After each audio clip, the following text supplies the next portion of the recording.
Chapter 1.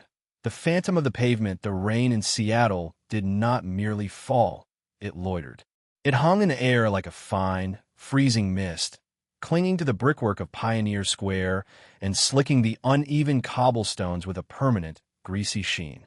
To Elias Thorne, the rain was a metronome, ticking away the seconds of a life that had ground to a halt 5 years ago. He sat hunched on a splintered wooden milk crate, tucked deep into the shadows of a narrow alleyway wedged between a shuttered pawnshop and a steaming late-night noodle house. The neon sign from the restaurant bled harsh crimson and sickly yellow into the puddles at his feet. Elias pulled the collar of his surplus military jacket tighter around his neck. The wool was heavy, smelling of damp earth, stale cigarette smoke, and the metallic tang of ozone. Before him, resting on a cardboard box that had been flattened and reinforced with duct tape, was his anchor to the world, a battered, roll-up vinyl chessboard.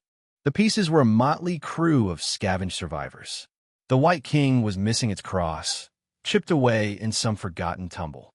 The Black Queen was a replacement carved crudely from soapstone, and the White King's Knight was a rusted champion Sparplug Elias had found in a gutter on 4th Avenue. Yet when Elias's cracked, dirt-rimmed fingers hovered over the board, the grime of the city seemed to wash away. His hands, usually trembling from the cold and the gnawing ache of an empty stomach, became perfectly still. Fluid, graceful. Queen to d4, Elias muttered, his voice a gravelly whisper swallowed by the hiss of passing tires on the wet asphalt. He moved the piece, visualizing the invisible lines of force radiating across the 64 squares. In his mind, the alleyway vanished. There was no cold, no hunger, no smell of rotting garbage from the nearby dumpsters. There was only the sublime, fractal geometry of the game. He was playing against a ghost, recreating the legendary Kasparov versus Topalov match of 1999, exploring a deviation on move 24 that only a mind like his could map to its devastating conclusion. You're trapping yourself, old man. Elias didn't flinch. He didn't need to look up to recognize the voice. The sharp scent of peppermint oil and wet denim heralded her arrival before she even spoke. Chloe Davis, known to the pavement dwellers and bike messengers of the city simply as Rook, stepped under the dripping awning, shaking her head like a wet dog. Neon green hair, plastered to her forehead by the rain, glowed faintly in the ambient light. I'm 32, Rook, Elias said softly, his eyes never leaving the board. Hardly an old man, and the trap is an illusion. A sacrifice of the bishop on e6 opens the file. Black's kingside collapses in 4 moves. Rook snorted, a plume of white breath escaping her lips. She unzipped her waterproof messenger bag and pulled out a steaming paper cup, pressing it into Elias's icy hands. The sudden heat of the cheap, black coffee sent a painful, exquisite shock up his arms. Drink, she commanded, leaning against the damp brick wall.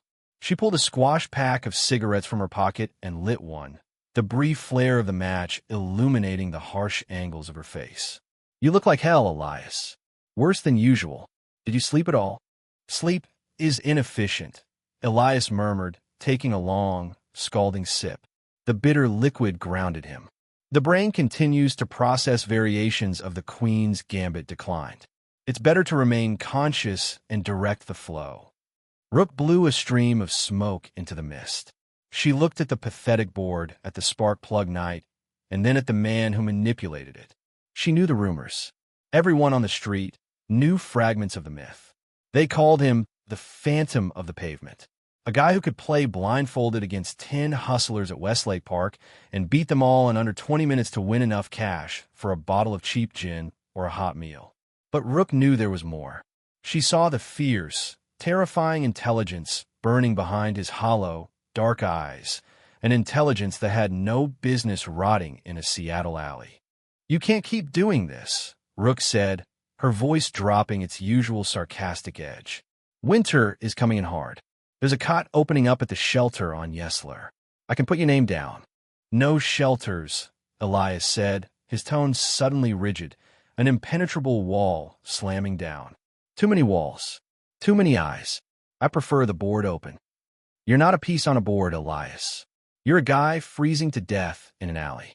She flicked her cigarette into a puddle, where it died with a brief hiss. I gotta finish my route. 2 more drop-offs in Belltown. Promise me you'll buy something solid to eat with whatever hustling money you made today. Not just coffee. Food. Checkmate, Elias whispered, moving a pawn to the final rank in his mental game. He looked up at her, offering a faint, fractured smile. I promise, Rook. Be careful out there. The pavement is slick. Always am, she said, tapping her helmet before disappearing back into the curtain of rain. Elias was alone again. He wrapped his hands around the cooling paper cup, letting the silence of his isolation settle over him. He liked the rain. It washed away the footprints, the evidence of existence. It was easy to be a ghost here.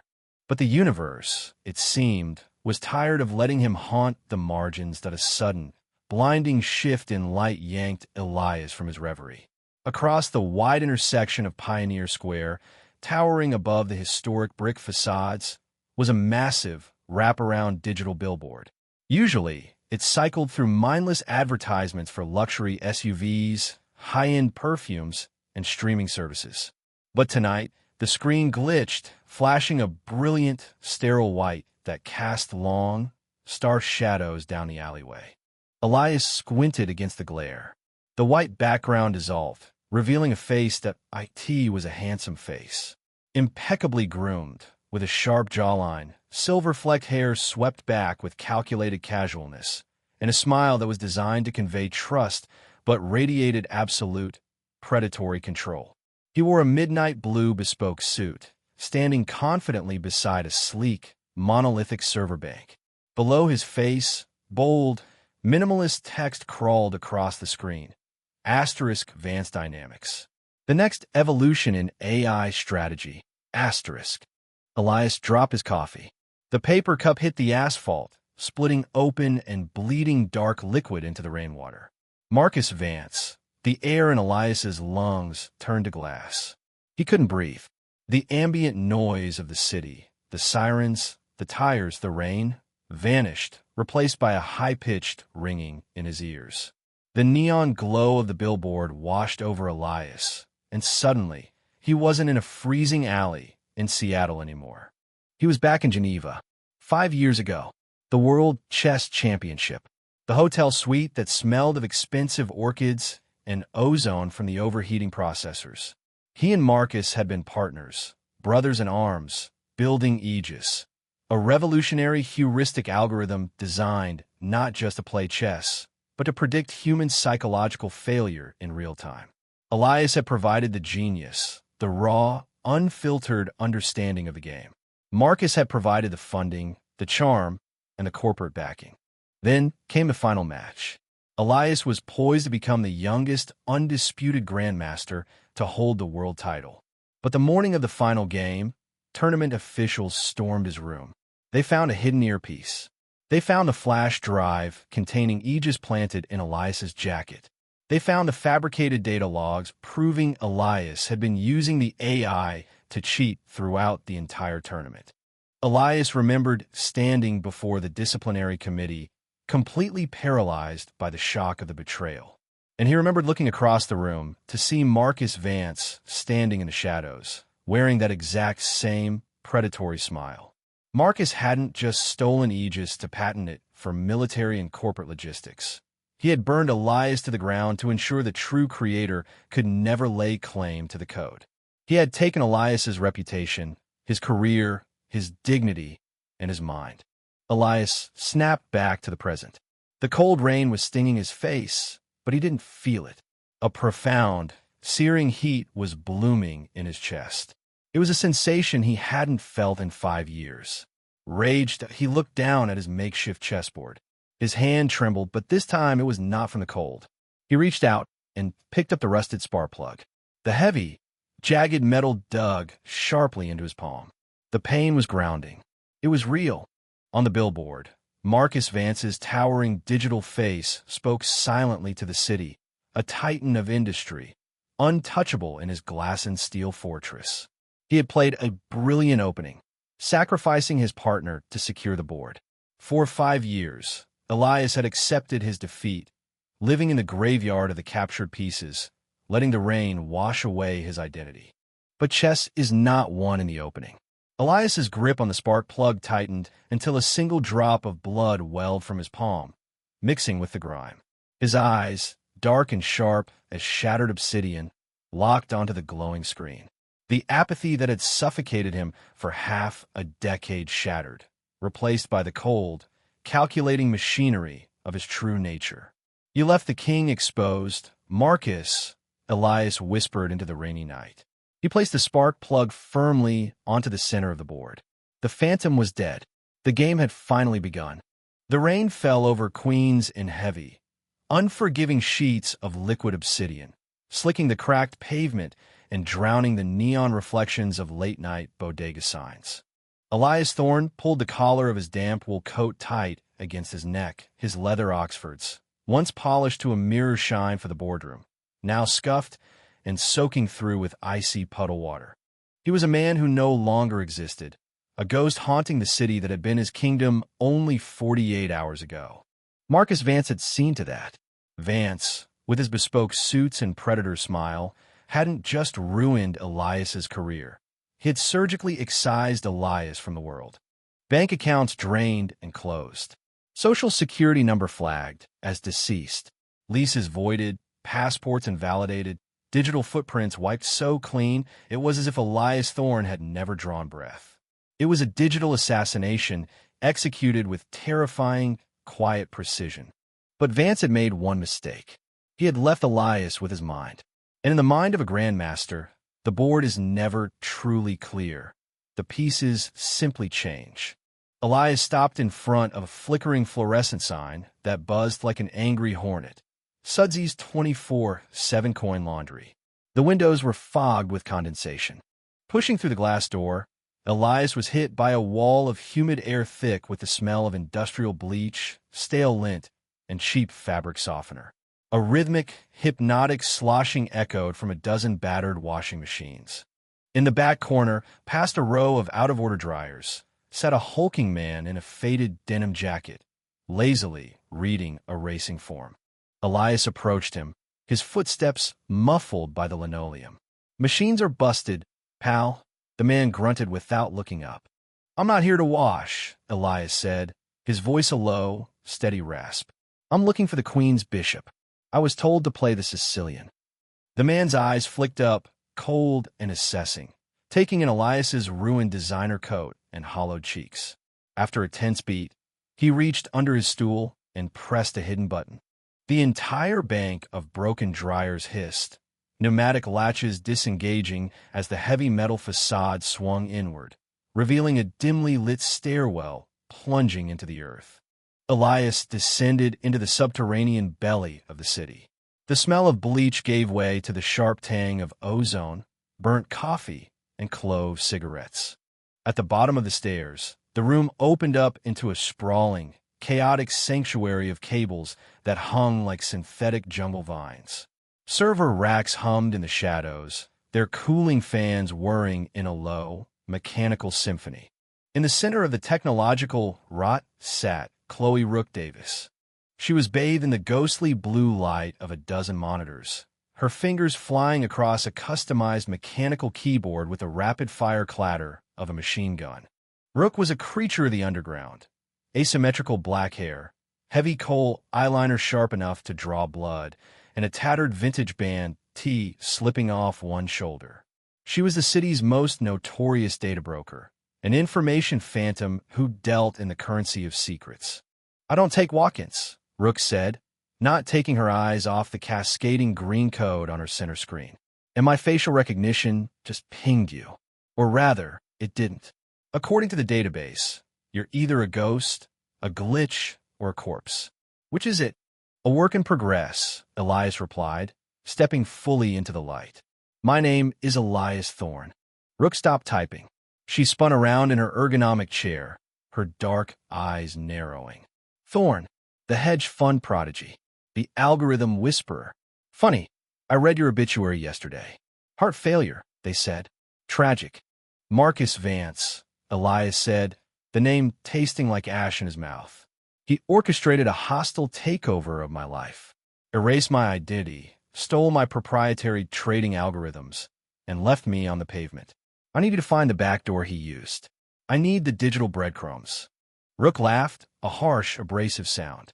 She leaned back, crossing her combat boots on the edge of her desk. Vance? You want me to poke around in Marcus Vance's architecture? The man has IC that would fry my rigs and send private military contractors to my doorstep before I could hit enter. No chance, Ghost Boy. I like breathing. You like a challenge, Elias countered, stepping closer. He reached into his coat pocket. And you like to gamble. He placed a heavy object on the desk, right next to her keyboard. Rook's eyes darted down. It was a vintage ylang and sewn timepiece, 18-karat rose gold, its intricate mechanical heart beating visibly through the skeleton dial. It was the only thing Vance couldn't hack. A family heirloom Elias had kept in a hidden analog wall safe. That's worth $250,000 on the black market, Elias said softly. It's yours. All of it. For 1 hour of your time. Rook picked up the watch, the gold reflecting in her dark eyes. She held it to her ear, listening to the flawless, sweeping tick of the escapement. She looked at the watch, then at Elias, a predatory smirk touching the corner of her lips. I don't just want the watch, Rook said, her voice dropping to a purr. I want to humiliate the great Elias Thorne. I hear you used to hustle chess in Washington Square Park before you got rich. She gestured to a small wooden table in the corner of the room, upon which sat a beautifully carved, battered Staunton chess set. We play. You win. I trace Vance's ghost code. You lose. I keep the watch, and I call Vance's security team to come collect your breathing corpse. Elias looked at the board. The polished ebony and boxwood pieces seemed to call out to him, offering the only order left in his chaotic universe. White or black? Elias asked. I'm a gracious host, Rook said, sliding into the seat opposite the board. You take white. You're going to need the first mover advantage. Elias sat. The ambient hum of the servers faded into white noise. The world narrowed down to 64 squares. He didn't hesitate. He reached out, his fingers brushing the smooth wood of the king's pawn, and moved it 2 squares forward. E4. Rook smiled, mirroring his move. E5. Elias moved his knight. F3. Rook responded. NC6. Then, Elias pushed his f-pawn forward. F4. Rook's eyebrows shot up. The king's gambit?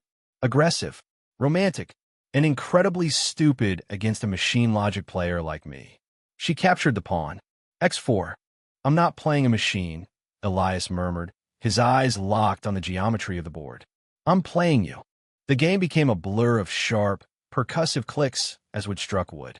Rook played with a fast, ruthless efficiency, heavily relying on calculated defensive structures, aiming to suffocate Elias's aggressive opening.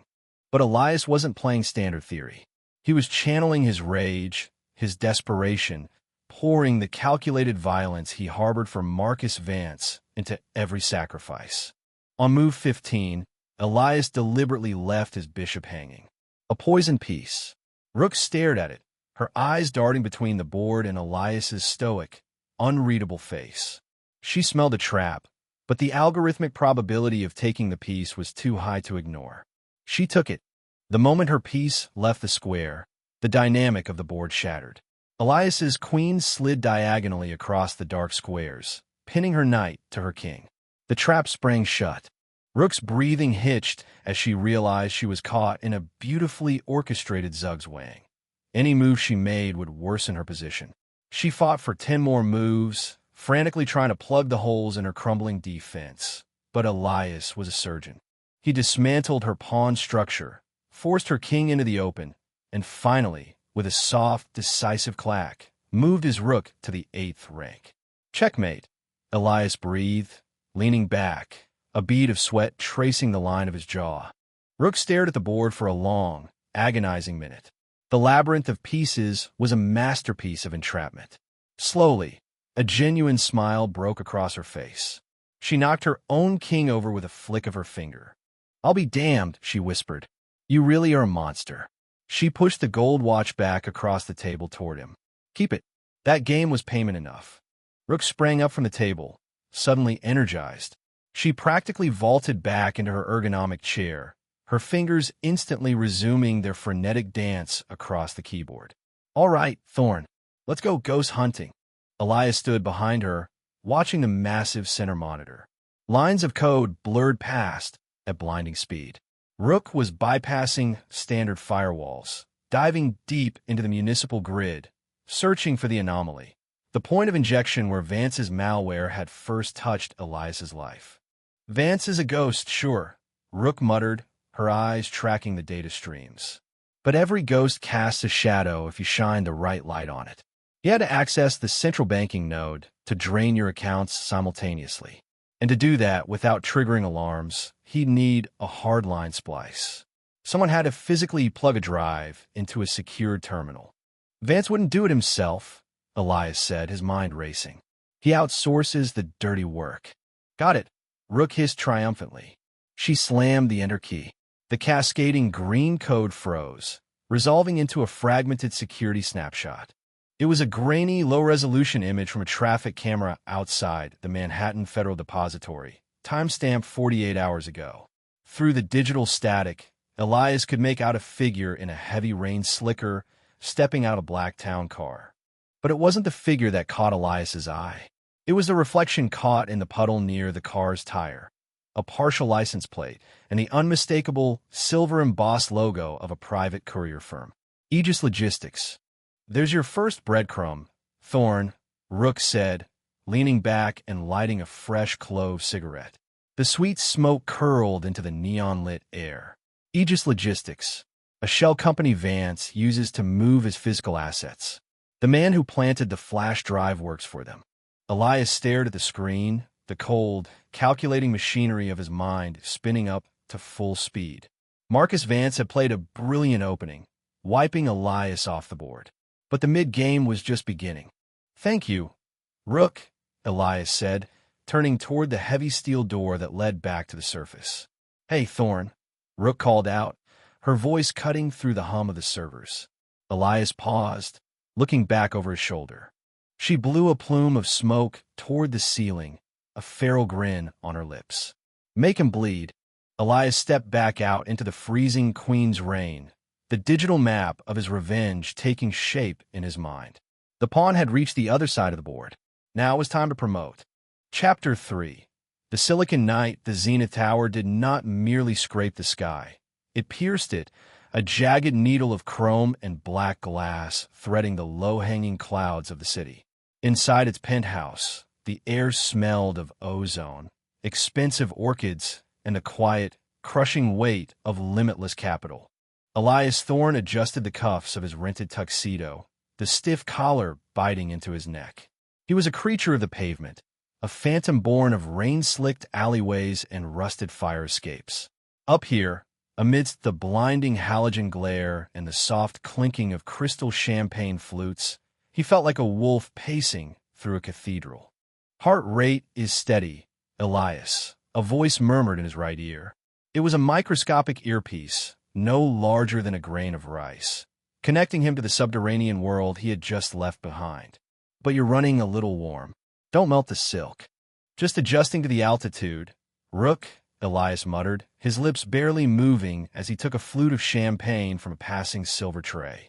The bubbles hissed against the glass. "It's hard to breathe when the air is 90% ego." "Focus," Chloe Rook Davis crackled back, her fingers clattering against a mechanical keyboard in some damp basement miles away. "Vance is holding court by the ice sculpture. South quadrant. You have a 7-minute window before the keynote begins. Remember, you're Thomas Black, venture capitalist from Seattle. And Elias? Don't punch him. We need the psychological edge, not an assault charge." "I'm a ghost, Rook," Elias said softly. He moved through the sea of haute couture and tailored Italian wool. The gala was a monument to Marcus Vance's latest triumph, a predictive surveillance algorithm capable of mapping human behavior before a crime was even conceived. The silicon elite of the city had gathered to worship at the altar of total control.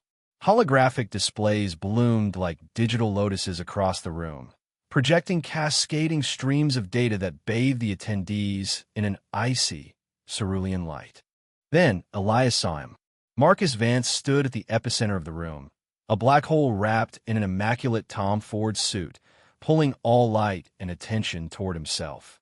Vance was a strikingly handsome man, though his features possessed the terrifying symmetry of a machine.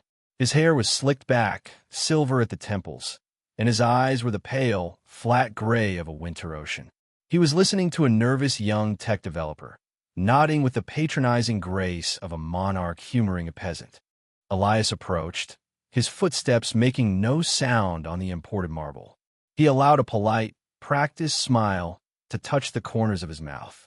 As the young developer scrambled away, Elias stepped perfectly into the vacuum. "Fascinating display, Mr. Vance," Elias said, his voice a smooth, resonant baritone. Though one has to wonder if mapping the human soul in lines of code doesn't leave a little something out. Vance turned, those flat gray eyes locked onto Elias, scanning him with algorithmic precision. For a fraction of a second, the billionaire's micro-expressions shifted, a subtle tightening of the jaw, a brief flare of the nostrils. Vance didn't know Elias's face, but he recognized the scent of a predator. "The human soul," Vance replied, his voice a silken purr, "is merely a romantic term for a predictable series of electrochemical reactions. Remove the romance, Mr. Black." "Thomas Black," Elias offered, not extending a hand. "Remove the romance, Mr. Black, and you are left with data. Data does not lie. It does not hide in the shadows. It simply is." Vance took a slow sip of his bourbon. "You sound like a skeptic. A dangerous thing to be in a room full of believers." "I believe in the unpredictable," Elias countered, stepping just an inch closer, invading Vance's personal space by a fraction, a deliberate act of psychological warfare. "I believe that no matter how pristine the board is, someone can always flip the table." Vance's smile didn't reach his eyes. "A chess metaphor. How quaint. But my system doesn't just watch the board, Mr. Black. It owns the hands that move the pieces." The billionaire checked the platinum Patek Philippe on his wrist. "If you'll excuse me, I have a keynote to deliver. A pleasure to meet a dying breed of romantic." "The pleasure was mine," Elias said, watching Vance pivot and glide toward the main stage. He took the bait. Rook's voice buzzed in Elias's ear. His biometrics just spiked. "He's unnerved. The keynote starts in 2 minutes. The VIP elevators are clear. Go." Elias melted backward into the throng of bodies, setting his untouched champagne on a passing tray. He moved with liquid grace, drifting toward the shadowed alcove where the private elevators waited. A velvet rope and a towering security guard blocked the way. "Camera loop," Elias whispered. "Looped. He's looking at an empty hallway from 10 minutes ago," Rook confirmed. As for the Goliath at the door, suddenly, the security guard's earpiece squealed, a localized burst of high-frequency feedback delivered straight from Rook's terminal. The guard winced, cursing under his breath, and stepped away from his post to adjust his radio. In that 3-second window, Elias slipped under the velvet rope and pressed his palm against the elevator's biometric scanner. "Spoofing the print, now," Rook said. The scanner flashed from crimson to a bright, affirming green. The brushed steel doors parted with a soft hiss, and Elias stepped inside, pressing the button for the penthouse office. As the elevator ascended, the bass-heavy thrum of the gala faded into absolute, suffocating silence. Elias reached into his tuxedo jacket. His fingers brushed past the silk lining and closed around a heavy, wooden object. He drew it out, holding it up to the dim light of the elevator carriage. It was a chess piece, a knight. Unlike the polished elegance of the world Elias currently occupied, this piece was a grotesque survivor. Carved from dense oak, half of the horse's face had been violently charred, the wood bubbled and blistered by an intense, consuming fire. The scent of ancient ash still clung to it, a bitter perfume of ruin and memory. It was ugly. It was real, and it was going to tear Marcus Vance's perfect world apart. The elevator chimed. The doors opened to Vance's private sanctum.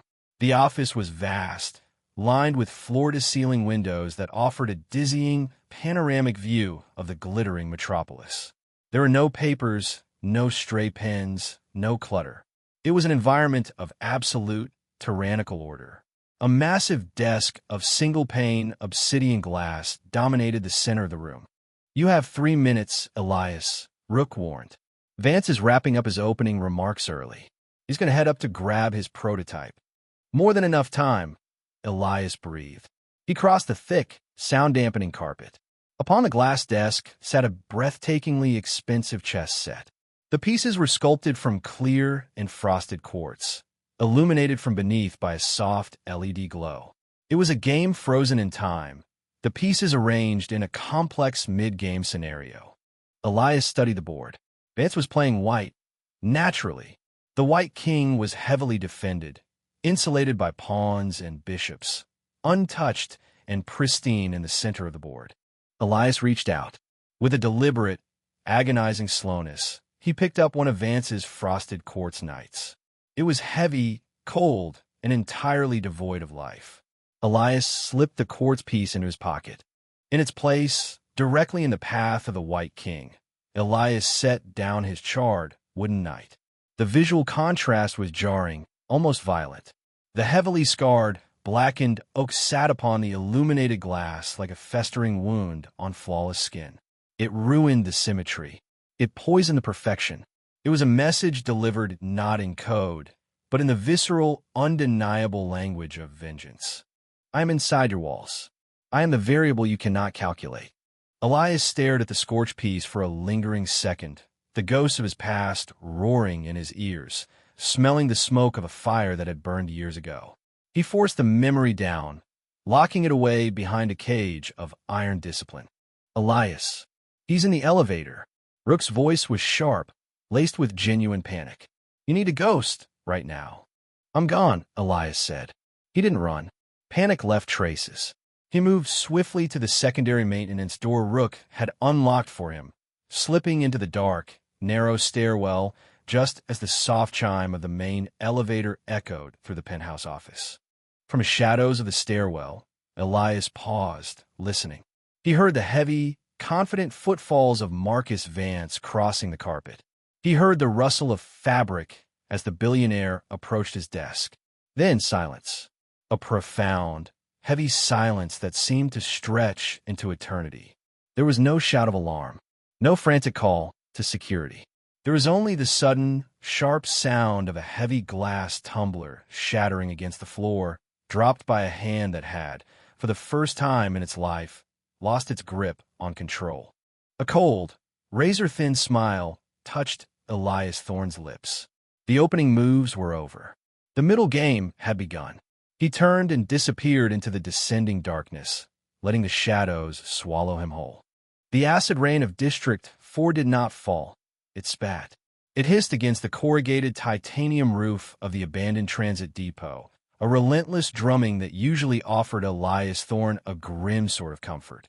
Tonight, however, the rhythm felt like a countdown. Magenta and sickly cerulean light from the neon signs of the slum above bled through the grated exhaust fans, painting the subterranean safe house in bruised, shifting colors. The air was thick with the scent of ozone, stale CAF, and the unmistakable metallic tang of fear. "I'm through the black ice," Chloe Rook Davis murmured, her voice a gravelly whisper that barely carried over the hum of the jury-rigged server racks.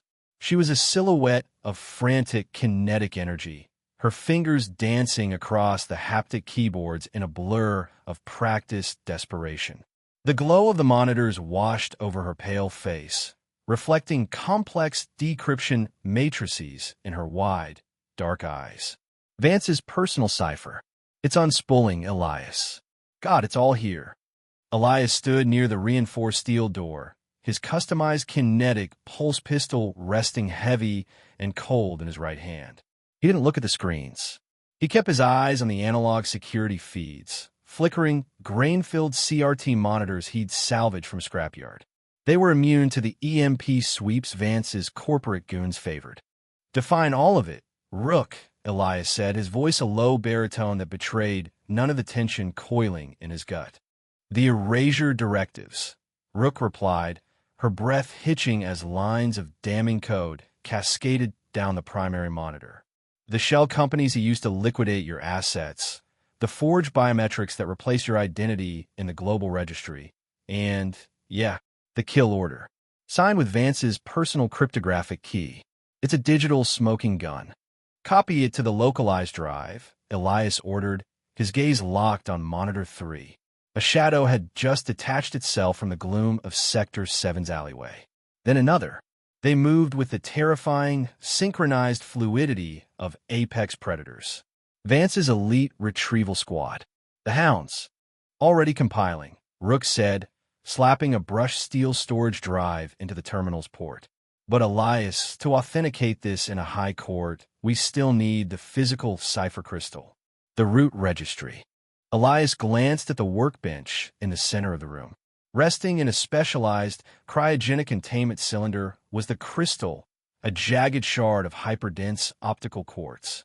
It was the physical anchor to his stolen life, the original biometric blueprint Marcus Vance had used to overwrite Elias's existence. It was the only tangible piece of evidence in a world ruled by easily manipulated data streams. In the grand chess match against Vance, the crystal was his bishop, powerful, far-reaching, and absolutely vital. A sharp, synthetic whine pierced the heavy air. BZZT ping. The analog screens flared with static before snapping back into focus. The shadows were no longer creeping. They were stacking up outside the primary, reinforced door. Small, insectoid drones with red optical sensors began cutting through the exhaust grates above. "They're here," Elias said. He racked the slide of his pistol, chambering a high-explosive tungsten round. "How long on the transfer?" 90 seconds, Rook said, panic finally bleeding into her stoic facade. She hit a sequence of keys, trying to force more processing power into the transfer. "Elias, there's a dozen heat signatures out there. Maybe more. They're dropping dampening fields. We're going to be completely cut off. Focus on the screen. Rook, don't look at the door." Elias moved swiftly to the workbench, his trench coat flaring. He grabbed the cryogenic cylinder containing the cipher crystal. It was freezing to the touch, humming with contained quantum energy. Suddenly, a concussive shockwave rocked the safe house. Dust and rust rained from the ceiling. The heavy steel door groaned, buckling inward at the center as the Hounds applied a thermal breaching charge. The metal began to glow a furious, blinding cherry red. Through the localized comms frequency, a voice sliced through the static. It was smooth, cultured, and dripping with aristocratic venom. "Marcus Vance. Elias. I know you're listening." Vance's voice purred from the speakers of a breach security drone hovering near the ceiling. "You've played a remarkably resilient game of hide-and-seek, I'll grant you that. But the board is locked. Hand over the hacker, hand over the crystal, and I will ensure your demise is sanitary." Elias raised his pistol and put a round cleanly through the drone's optical sensor. The machine exploded in a shower of sparks and shattered plastic, silencing Vance's arrogant drawl. 60 seconds, Rook yelled, coughing as the acrid smoke from the melting door began to fill the claustrophobic space. Elias looked at the glowing door, then at the escape hatch concealed beneath a heavy rug in the corner of the room. The hatch led to the hypertube maintenance shafts, a labyrinth of high-voltage wiring and raw sewage that emptied out into the deepest, most lawless sectors of the slums. It was a one-man bottleneck. If they both ran, the Hound would catch them in the tunnels. They needed a distraction. They needed a sacrifice. Elias walked over to Rook's terminal. He set the cryogenic cylinder down and placed his hand on the terminal's thermal overload switch. "Rook, pull the drive," Elias commanded. "It's at 80%. It needs, pull it." Elias barked, his eyes flashing with a fierce, uncompromising light. 80% is enough to cast doubt. It's enough to start the fire. Take the drive and get into the maintenance shaft. Rook stared at him, her hands trembling over the keyboard. She looked at the cylinder. "But the crystal." "Elias, if we don't take the physical cipher, Vance can claim the digital files are fabricated." We need the bishop to checkmate him. If we both die in this room, Vance wins by default, Elias said, his voice dropping to an intense, urgent timbre. The bishop is a piece on the board. Sometimes you have to sacrifice the piece to save a king. Or in this case, the knight. He offered her a grim, fleeting smile. You're the Silicon Knight, Chloe. You carry the truth now. Go. The reinforced door let out a deafening screech as the thermal charge burned through the final locking mechanism. Rook gritted her teeth, tears of frustration mingling with the sweat on her face. She yanked the silver drive from the port, shoving it deep into her tactical vest. She sprinted for the hatch, throwing back the rug and hauling the heavy iron grate open. What about you? She asked, pausing at the lip of the dark, foul-smelling abyss. I'm going to make sure they don't follow you, Elias said. He turned his back to her, facing the melting door. With a deliberate, agonizingly precise movement, he took the physical cipher crystal from its protective cylinder. He slammed it into the server rack's primary power manifold, bypassing the safety regulators. The crystal instantly began to scream, glowing with a volatile, blinding violet light as it absorbed the raw, unfiltered electrical current of the safe house. It was a localized bomb now, building to a catastrophic overload. Crash! The steel door kicked inward, flying off its melted hinges and slamming into the concrete floor. Through the thick, roiling smoke, the hounds poured in. They were faceless nightmares in matte black tactical armor, their visors glowing with sinister crimson tactical readouts. Laser sights sliced through the hazy air like bloody razor wire, instantly converging on Elias's chest. Target acquired, a synthesized voice droned from the lead hound. Lethal force authorized. See you in hell, Vance, Elias whispered. He didn't fire at the men. He fired at the overhead coolant pipes. Tungsten rounds shredded the pressurized valves. A torrential blast of freezing, opaque chemical vapor erupted downward, instantly blinding the hounds and plunging the room into absolute chaos. Assault rifles barked, erratic and deafening, their muzzle flashes strobing through the dense fog like lightning in a miniature hurricane. Bullets chewed through the concrete walls and pulverized the server racks, but Elias was already moving. He slipped through the crossfire like the phantom he was rumored to be, using the cacophony to mask his footsteps. He felt the wind of a kinetic round graze his cheek, smelling burning hair and ozone. He fired blindly into the wideout, hearing a satisfying grunt as a hound went down under a heavy-caliber impact. Behind him, the overloaded cipher crystal reached critical mass. The violet light, piercing the fog, turned blindingly white. Elias dove toward the secondary maintenance vent near the floor just as the safe house detonated. The shockwave was a physical wall of force. It lifted Elias off his feet, hurling him through the rusted grate and into the dark, slick tunnel beyond. A deafening roar swallowed the world, followed by a searing wave of heat that blistered the back of his neck. He hit the floor of the tunnel hard, tumbling through inches of stagnant water and debris, his ears ringing with a high-pitched, agonizing whine. Above him, the safe house was a cauldron of electrical fire and collapsing concrete. Vance's hounds were either vaporized or buried under tons of District 4 architecture. More importantly, the physical cipher crystal was atomized. Vance would never be able to use it to rebuild the lie, but Elias would never be able to use it to easily prove the truth.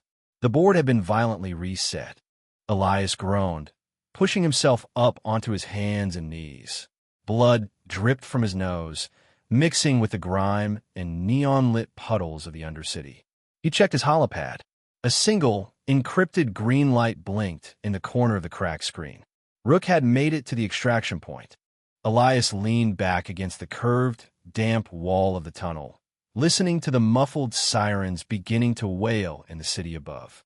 He holstered his empty pistol and allowed himself a ragged, bloody exhale. He had lost his sanctuary. He had lost his strongest piece of evidence. He was bleeding, hunted, and buried in the dark. But as he looked up toward the distant, flickering light of the surface, Elias Thorne smiled. The bishop was gone, but the game was far from over. The The sky above the metropolis didn't just rain. It wept a cold, torrential misery that slicked the pavement and turned the city's underbelly into an obsidian mirror. In the claustrophobic throat of a nameless alleyway, wedged between the soaring, indifferent glass monoliths of the financial district, Elias Thorne waited.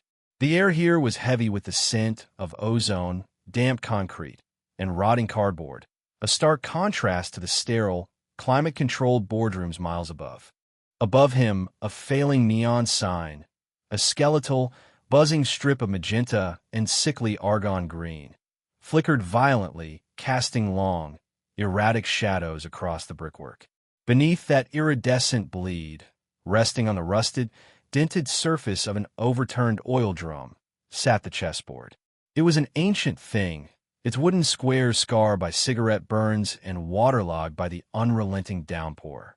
The pieces, heavy and weighted with lead, stood in their starting ranks, defiant against the rain that cascaded over them.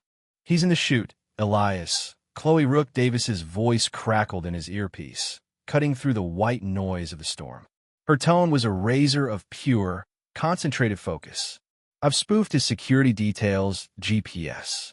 His armored transport thinks he's currently entering the lobby of the Vanguard Tower. You have a 10-minute window before his Praetorians realize they're guarding a phantom." 10 minutes is a lifetime in the dark, Rook, Elias murmured, his voice a low, gravelly rasp that barely disturbed the night air. He adjusted the collar of his drenched trench coat, the heavy wool offering little protection against the biting chill. "Hold the files at the threshold. Don't initiate the broadcast until I give the word." "Copy that." The dead man's switch is primed. "Just don't let him get in your head. He's a cornered animal now." "I'm the one who cornered him," Elias replied, just as the heavy, echoing thud of footsteps broke the rhythmic drumming of the rain. Marcus Vance stumbled into the alleyway, the picture of shattered elegance. His $5,000 bespoke charcoal suit was plastered to his skin, ruined by the deluge. He slipped on a slick patch of motor oil and caught himself against a graffiti-scarred dumpster, his breath coming in ragged, panicked hitches. This was the Silicon Knight, the billionaire architect of the city's digital surveillance state, stripped of his algorithmic armor and his heavily armed sycophants. Vance pushed himself off the dumpster, his eyes darting frantically toward the mouth of the alley, but the shadows seemed to swallow the exit. Then, the neon sign buzzed a harsh magenta, illuminating Elias. "Thorne," Vance spat, the name tasting like bile in his mouth.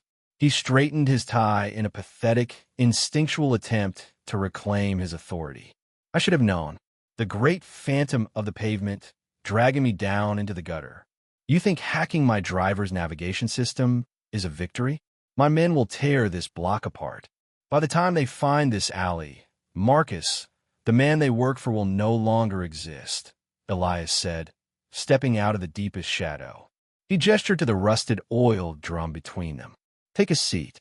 Vance looked at the solitary milk crate positioned opposite Elias, then at the waterlogged chessboard. A harsh, barking laugh erupted from his chest, cutting through the rain. "You're insane. You orchestrated the collapse of my corporate firewall, hijacked my autonomous transport, and brought me to this cesspit to play a board game." "It's never just a game," Elias said softly, his steely gray eyes locking onto Vance. "You taught me that. When you decimated the lower wards to build your data centers, it was a game of real estate. When you sold our private lives to the highest bidder, it was a game of margins. And yesterday, when you ordered the hit on Father Thomas, when you forced me into sacrificing the bishop just to keep you distracted, that was a game too. Now we play my way." Vance's arrogant sneer faltered for a fraction of a second at the mention of the murdered priest, but the billionaire quickly masked it with a mask of sheer contempt. He stepped forward, the rain matting his silver-streaked hair to his forehead. "And what are the stakes, Thorne? You go to murder me in an alley." "I don't kill," Elias said, reaching into his pocket and withdrawing a sleek, obsidian thumb drive. He placed it gently beside the board. "The encrypted master ledger. Every bribe, every illegal wiretap, every assassination order with your digital signature on it. It's the only physical copy in existence." Vance's eyes locked onto the drive, a hungry, desperate gleam igniting in his pupils. And if I win, you walk away with it. You keep your empire. I disappear into the concrete, and you never hear from the Phantom again. Elias leaned forward, resting his hands on the edge of the rusted drum. But if I win, Marcus, you surrender. You transfer all executive control of Vanguard Corp to the public trust, and you confess to the feds waiting 3 blocks from here.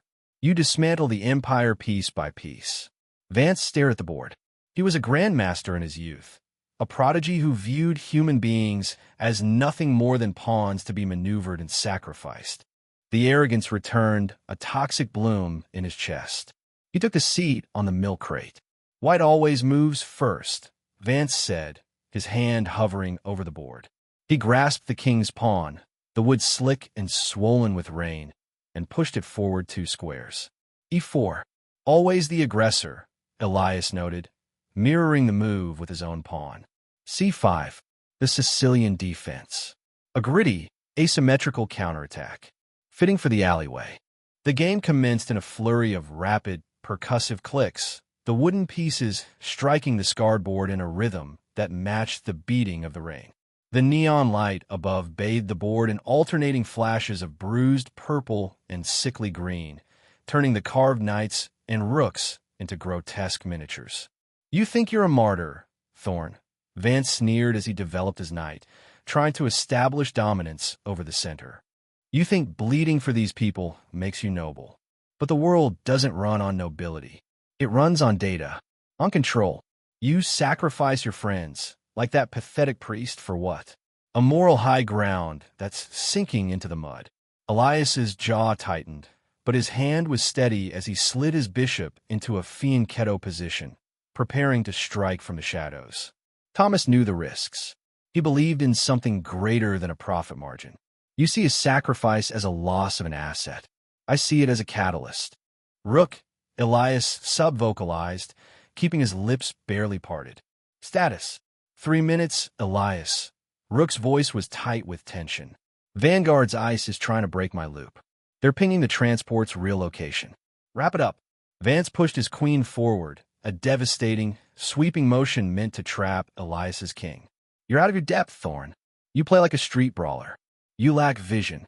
"And you," Elias replied, his voice dropping to a whisper that somehow carried over the storm, "play like a man who has never had to look his opponent in the eye." Elias's fingers closed around his knight. The waterlogged wood felt heavy, grounded. He didn't look at the board. He looked directly into Vance's eyes.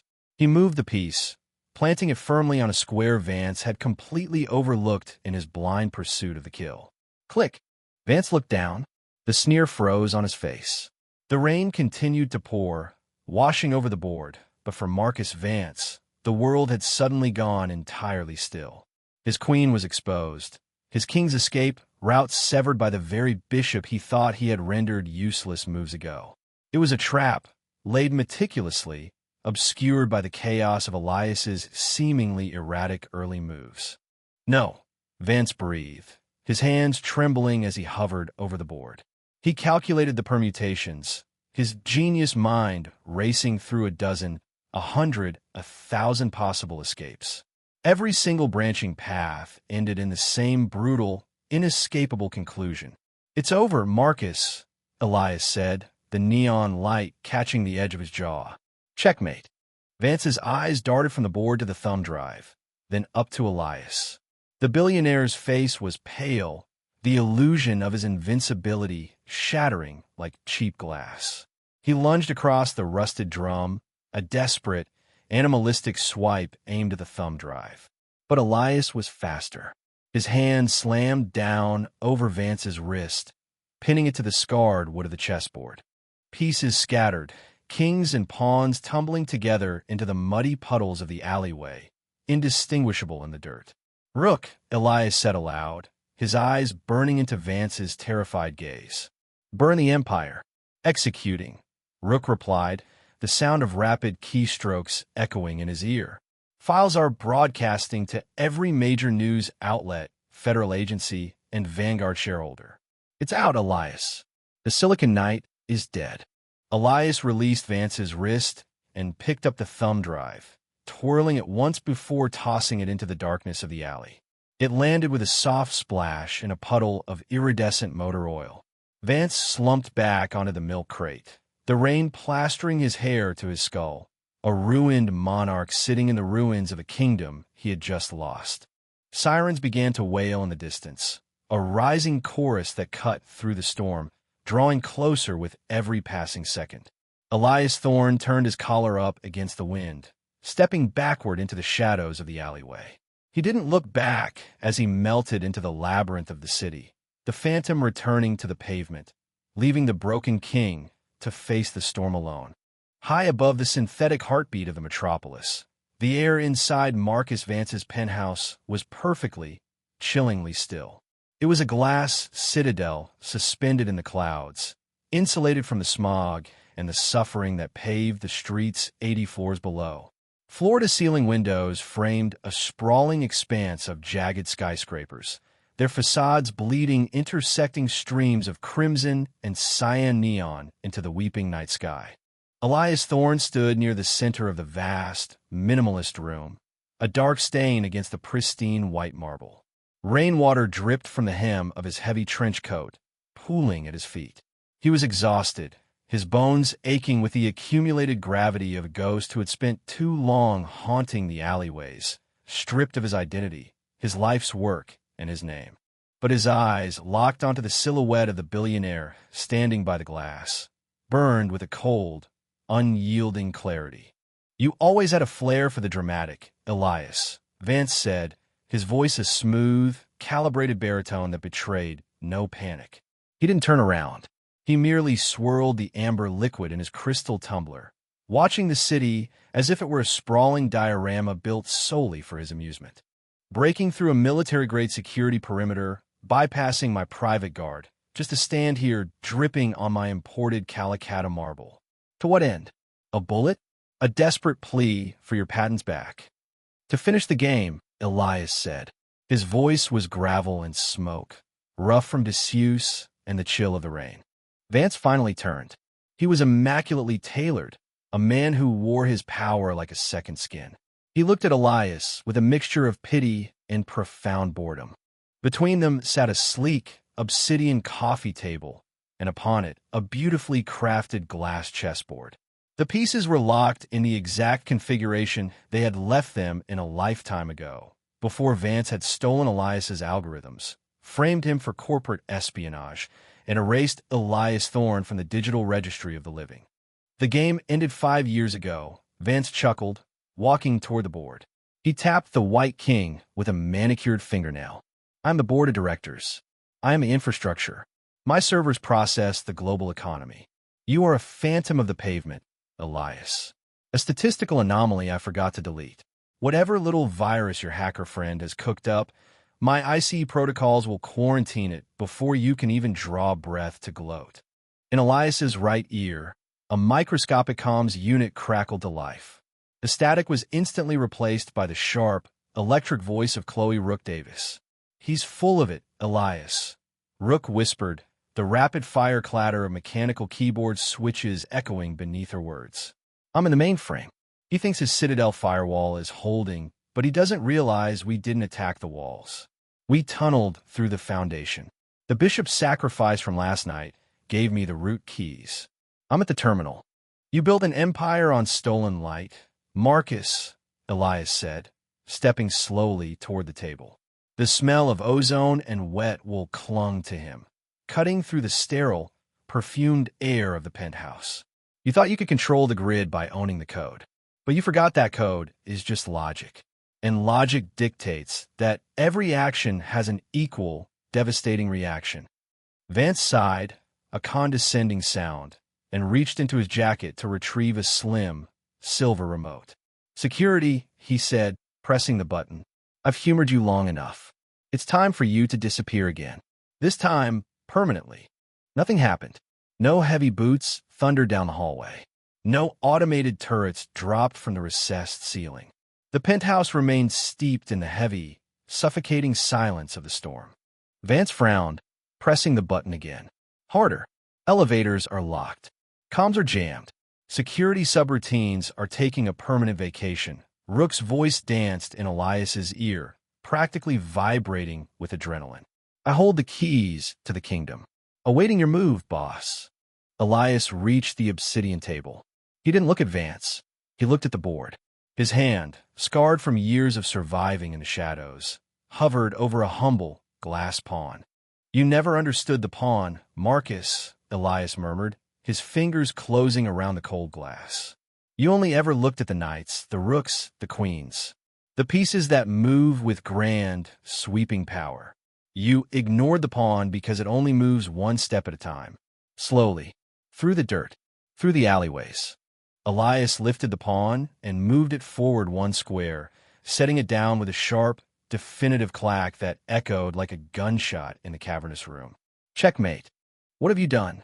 Vance demanded, the first hairline fracture of panic finally spiderwebbing across his composure. Rook, Elias said aloud. Broadcast. Executing. It happened in real time, a synchronized digital apocalypse. Elias walked to the floor-to-ceiling windows, and Vance, driven by a sudden, sickening dread, rushed to stand beside him. Below them, the city was a sprawling ocean of commercial luminescence. Massive holographic billboards, towering digital advertisements, and millions of network screens painted the low-hanging clouds with an artificial day. Then all at once the city blinked. The sprawling neon advertisements for Vance Corp. The smiling faces of synthetic models, the sleek metallic logos, the stock tickers scrolling in endless green, vanished. They were replaced by stark, blinding white text on pitch-black backgrounds.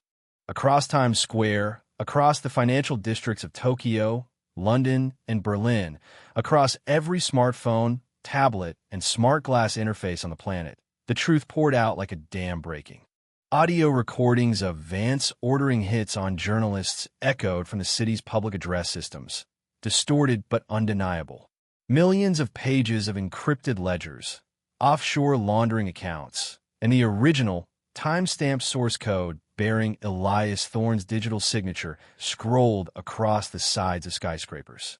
It was a torrential downpour of undeniable, unspinnable truth. The sensory impact was staggering. Even through the thick, soundproof glass of the penthouse, Elias could hear it. The collective, rising hum of the metropolis realizing it had been deceived. A cacophony of a million cell phones chiming with emergency news alerts bled through the walls. The city below seemed to freeze, traffic halting as pedestrians and drivers alike stared upward at the monumental collapse of Marcus Vance. No, Vance breathed, his hands pressing flat against the glass. The reflection of the damning data scrolled across his pale face. No, no, no. The encryption was absolute. The offshore servers. Burned, Elias said softly. Every ledger, every backdoor deal, every bribe. The world is reading your diary. Marcus, by the time the sun comes up, Vance Corp stock will be worth less than the dirt on my shoes. The feds, the SEC, the syndicates you crossed, they all have the data.